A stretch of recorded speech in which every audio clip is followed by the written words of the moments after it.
पोलिसावर 500 जणांचा भार, अनेकांना बीपी आणि शुगरचा आजार. पोलिसांच्या आरोग्याची व्यथा, सुरक्षेसाठी शहरातील संख्या वाढविण्याची मागणी.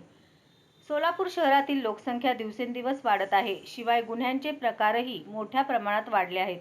पण पोलिसांची संख्या मात्र वाढलेली नाही. सध्या जवळपास 500 लोकांमागे एक पोलीस असल्याचे पाहायला मिळत आहे.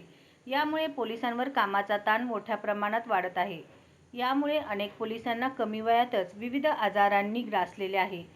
यामुळे पोलिसांवरील ताण कमी करण्यासाठी ही संख्या वाढविण्याची मागणी होत आहे. सोलापूर शहरातील वाहनांची संख्या वाढली, पण रस्ते तेवढेच आहेत. अपघातांची संख्याही वाढली. शिवाय दररोज मोर्चा, आंदोलन हे होतच असतात. शिवाय चोरीच्या घटना वाढत आहेत. यामुळे याचा ताण शेवटी पोलिसांवरच पडतो. यामुळे काही अनुचित घटना घडू नये यासाठी जनतेने ही काळजी घेणे गरजेचे आहे. पोलिसांना 24 तास ऑन ड्युटी राहावे लागत असल्याने मानसिक पोलिसांच्या स्वास्थ्यावर आणि कौटुंबिक जीवनावर गंभीर परिणाम होत आहेत. शहरात जवळपास 2200 पोलीस कर्मचारी आणि अधिकारी सुरक्षेसाठी आहेत. ही संख्या लोकसंख्येनुसार वाढवण्याची गरज असून त्यासाठी राज्य शासनाने याची दखल घेण्याची गरज आहे, असे जाणकारांचे मत आहे.